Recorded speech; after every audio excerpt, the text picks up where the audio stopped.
সোনা চোরাচালানের দায়ে চট্টগ্রামের শাহ আমানত আন্তর্জাতিক বিমানবন্দরে বিমান বাংলাদেশ এয়ারলাইন্সের বিজি 148 ফ্লাইটের বোয়িং 777 এয়ারক্রাফটটি জব্দ করেছে শুল্ক বিভাগ।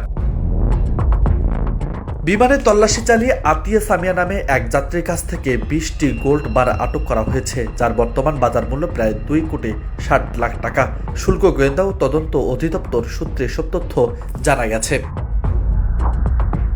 সূত্র জানিয়েছে, শুল্ক গোয়েন্দা ও তদন্ত অধিদপ্তরের একটি দল বৃহস্পতিবার দুবাই থেকে আসা বিমান বাংলাদেশ এয়ারলাইন্সের বিজি 148 ফ্লাইটে আতিয়া সামিয়া নামে এক যাত্রীর কাছ থেকে প্রায় 2 কেজি 300 গ্রাম সোনার বার উদ্ধার করে। আর শুল্ক গোয়েন্দার কর্মকর্তাদের জিজ্ঞাসাবাদে অনলাইনে সোনা বেচা কেনার সঙ্গে তিনি জড়িত বলে জানিয়েছেন। আর চোরাচালানের দায়ে এয়ারক্রাফটটিও অভিযুক্ত। এ কারণে কাস্টম আইনে এয়ারক্রাফটটি আটক করেছে শুল্ক গোয়েন্দা।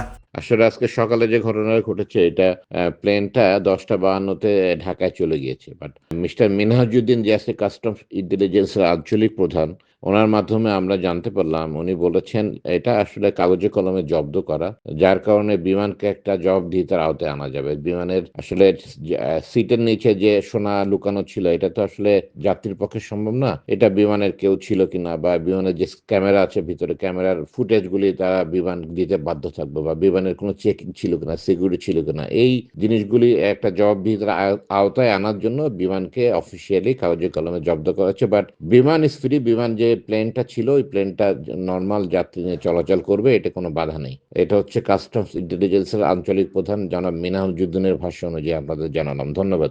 শুল্ক গোয়েন্দার পক্ষ থেকে জানানো হয়েছে, সোনার দাম প্রায় 2,60,00,000 টাকা আর এয়ারক্রাফটের মূল্য আনুমানিক প্রায় 1,000 কোটি টাকা।